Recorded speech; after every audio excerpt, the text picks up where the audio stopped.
दवा खानी है, ठीक है। जैसे किस किस एलर्जी के बारे में हम लोग बात करेंगे, इसको समझ लीजिए। जो काफी लंबे समय से एलर्जी से परेशान है, ठीक है, एलर्जी उनका ठीक ही नहीं हो रहा है, स्किन पर लाल लाल चकत्ते दाने पड़ जाते हैं, ठीक।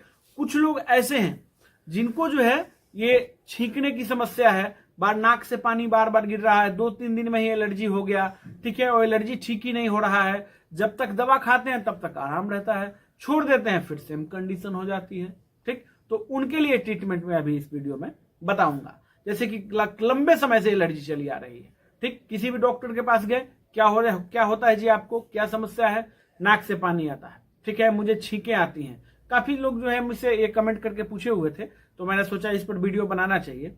तो उस एलर्जी को कैसे ठीक करेंगे, देखिए आप जानते हैं कि जैसे कि फंगल है तो इट्राकोनाजोल चलाएंगे, जोकोन चलाएंगे, है ना, तो कोर्स भर पेशेंट ट्रीटमेंट लेगा तो ठीक हो ही है, ठीक है ना, कोर्स भर ट्रीटमेंट लेगा, आपने अच्छे से पहचान कर लिया बीमारी की और मरीज ने जो है कोर्स भर ट्रीटमेंट लिया तो मरीज ठीक हो जाएगा, इसमें कहीं कोई दिक्कत नहीं है। लेकिन जहां एलर्जी वाली बात है, ठीक है, ऐसे भी पेशेंट हैं, बहुत लोग ऐसे इस एलर्जी से परेशान हैं कि जो है बार बार जो है उनको नाक बंद हो जाता है, ठीक है, और छींकें आती हैं बार बार, है ना, काफी जो है एलर्जी की दवाइयां खा लिए पर तब भी कंडीशन वही, ठीक। तो मेरे पास ऐसा फॉर्मूला है कि मैं उसको पूरी तरह ठीक कर दूंगा, इसमें कहीं कोई संदेह नहीं है। देखिए कैसे हम उसको ठीक करेंगे, क्या ट्रीटमेंट आपको देना चाहिए, क्या ट्रीटमेंट आपको लेना चाहिए, कब ट्रीटमेंट लेना चाहिए, इन सबको इस वीडियो में हम लोग डिटेल में बात करेंगे। मैं डॉक्टर आशुतोष रंजन, अपने channel doctor Ashutosh Ranjan medical class में आप लोगों का स्वागत करता हूं। वीडियो अगर अच्छा लगे तो प्लीज लाइक जरूर करिएगा और अगर न्यू व्यूअर हैं तो सब्सक्राइब जरूर ही करिएगा। इससे अच्छे अच्छे हेल्थ टॉपिक्स मेरे चैनल पर डले हुए हैं, उनको भी देखिएगा। चलिए, पॉइंट क्या है, एलर्जी। देखिए एलर्जी होने का कारण क्या क्या हो सकता है, ठीक। सबसे पहले हम लोग बात करते हैं कि जो ये नाक बंद हो जाता है, लोगों का नाक जाम हो जाता है, हमेशा जो है उनको जब भी जाते हैं किसी डॉक्टर के पास तो क्या लोग लिखते हैं, या अपने से भी लोग लेके खाते हैं दवा, सिट्रीजिन, लिवोसिट्रीजिन, मोंटिलुकास्ट, ठीक है, ब्लास्टिन एम, यही दवाइयां खाते हैं। तो जब तक एलर्जी की दवा खा रहे हैं, ठीक है, तब तक जो है उनको रिलीफ रहता है।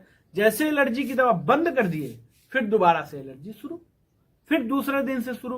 तो उसी समस्या के बारे में हम लोग बात करेंगे। देखिए उसका कारण क्या होता है, एक तो कारण होता है कि कुछ अनुवांशिक होता है, जेनेटिक होता है, ऑटो इम्यून डिजीज भी हो सकता है। तो इसको पहचान करने की जरूरत है। अगर जब तक आप पहचानेंगे नहीं तब तक आपको समस्या का पता नहीं चलेगा। एक अंदाजा लगा सकते हैं आप 99% मैं जो सिम्टम बता रहा हूं उससे। क्या सिम्टम है, देखिए ऐसे पेशेंट हैं तो उनके घर वालों के बारे में पूछिए उनसे। पहले पेशेंट की हिस्ट्री अच्छे से लीजिए। मैंने एक वीडियो में बताया हुआ था कि पेशेंट का हिस्ट्री आपको लेना बहुत जरूरी है। मेडिसिन का हिस्ट्री लीजिए, क्या क्या मेडिसिन मरीज खा रहा है, ठीक है, हिस्ट्री लीजिए कि घर में किसी को ऐसे एलर्जी तो नहीं है, कहीं उनके मम्मी को हो, उनके पापा को हो, उनके दादाजी को हो, जेनेटिक चली आ रही है, ठीक है। तो वहां पे क्या है कि ऑटो इम्यून डिजीज होने का चांस ज्यादा है, कि हो सकता है कि इस पेशेंट को ऑटो इम्यून डिजीज है, ठीक है। ये पॉइंट आपने समझ लिया। उसके बाद क्या है, ऐसा होता है क्या कि आप जो कभी कोई ऐसा पार्टिकुलरली जो है कि फूड जो खाते हैं तभी आपको एलर्जी होता है। अगर आप पहचान गए, ठीक है, पेशेंट ने बता दिया तो उसको वहीं पे बंद कर दीजिए, बीमारी वहीं पे ठीक हो जाएगी, ठीक। हाँ, क्या दवा आप खा रहे थे, ठीक है, कितने दिन आराम रहता है इस दवा से, ठीक, ये भी पूछना जरूरी है। अब इसमें इस पॉइंट को हमने समझ लिया कि क्या क्या पूछना है, कैसे आपको पहचान करना है, ठीक। अब रही एलर्जी की बात। तो दवा तो मरीज खाता ही है, थोड़ा सा आराम होता है, तो मैंने शुरू में ही बता दिया आपको। तो अब इसमें क्या करना चाहिए, आपको कुछ टेस्ट कराना चाहिए, ठीक है। टेस्ट कराना होगा एक फूड एलर्जी टेस्ट, ठीक है। फूड एलर्जी टेस्ट आप कराएंगे तो उससे आपको पता चल जाएगा कि मतलब पेशेंट को क्या क्या नहीं खाना चाहिए, ठीक है, किस किस चीज से एलर्जी है ना, पेशेंट को किस किस चीज से एलर्जी है, उस चीज को आप जो है समझ पाएंगे और उसे ठीक कर पाएंगे आसानी से। तो क्या करेंगे कि उस चीज को बंद कर देंगे। जैसे मान के चलिए डस्ट एलर्जी है, डस्ट एलर्जी भी आता है, ठीक है, किसी बहुत लोग हैं जिनको डेयरी प्रोडक्ट से एलर्जी है। तो ये जांच के बाद जो है, रिपोर्ट के बाद आपको पता चलेगा, पूरी तरह जो है पता चल जाएगा। उस चीज को बंद करना होगा, ठीक है। कुछ और हार्मोनल टेस्ट भी कराए जाते हैं जरूरत के हिसाब से, अगर जो है लग रहा है कि नहीं ये जरूरी है तो ये टेस्ट भी कराए जाते हैं। ठीक है, ऐसे कई एक रोगियों को ठीक कर चुका हूं और मेरे पास इसका 100% एकदम सक्सेस फॉर्मूला है, इसमें कहीं कोई दिक्कत नहीं है, पूरी तरह मरीज ठीक होगा, इसमें कहीं कोई संदेह नहीं। ठीक है, फॉलो क्या करना है, फॉलो आपको मैंने बता दिया क्या क्या करना है। अब इसके बाद आपको जाना है कहां पे, ठीक है, टेस्ट रिपोर्ट अगर आपकी आ गई, सबसे पहले एलर्जी की दवा उनको बंद कर दीजिए।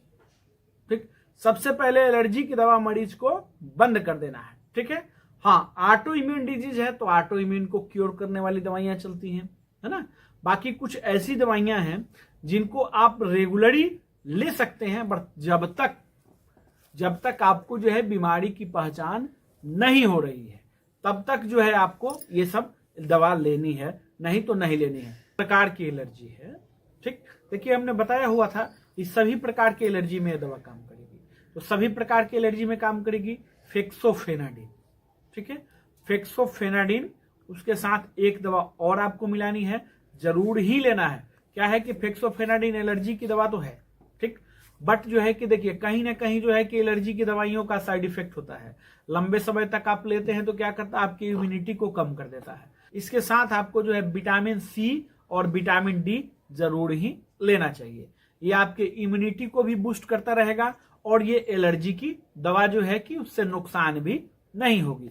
अब मेन पॉइंट कहां है, मेन पॉइंट है कि हमने कहा कि पूरी तरह खत्म होगा, तो पूरी तरह खत्म करने के लिए जब तक आप कारण का नहीं पता लगाएंगे, है ना, इसके लिए आपको डॉक्टर से कंसल्ट करने की जरूरत है ना। पूरी तरह आपके कारण को पता लगाया जाएगा, उसके बाद आपका ट्रीटमेंट किया जाएगा, तो फिर जो है आप बेहतर जो है आपको रिस्पॉन्स मिलेगा। बहुत सारे ऐसे मरीजों को ठीक किया हुआ है, तो इसमें कोई घबराने की बात नहीं है।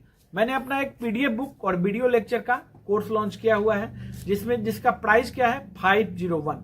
उसमें आपको क्या मिलेगा, बीमारी और बीमारी के ट्रीटमेंट। ठीक है, जितनी भी बीमारियां हैं आपको उन सब का ट्रीटमेंट इसमें मिलेगा, सिम्टम और इंजेक्शन, दवा कौन सी लेनी है, कब लेना है, इन सबको विस्तार से हमने लिखा हुआ है। अगर आप ट्रीटमेंट लेना चाहते हैं तो ट्रीटमेंट लिख के मैसेज करेंगे। अगर आप प्रैक्टिशनर हैं, मेडिकल क्षेत्र में कहीं कोई भी सेवा देते हैं, तो आपके पास फर्स्ट एड एक्सपीरियंस सर्टिफिकेट होना चाहिए। क्यों होना चाहिए, या आगे कोई कार्रवाई होती है तो आपको आपकी मजबूती के लिए आपके पास ये होना ही चाहिए। और इससे भी अच्छे अच्छे हेल्थ टॉपिक्स मेरे चैनल पर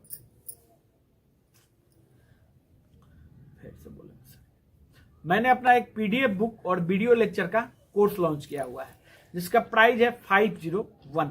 इसमें क्या मिलेगा आपको, बीमारी और बीमारी के ट्रीटमेंट को, जो भी मैंने अपना ट्रीटमेंट लिखा है, अपना रिसर्च फॉर्मूला लिखा है, कहीं कोई घबराने की बात नहीं है। मरीज को देते हैं तो दवा देने से मरीज ठीक होगा ही होगा, इसमें कहीं दिक्कत नहीं है। 100 तो नहीं, पर 99% का मैं भरोसा आपको देता हूं।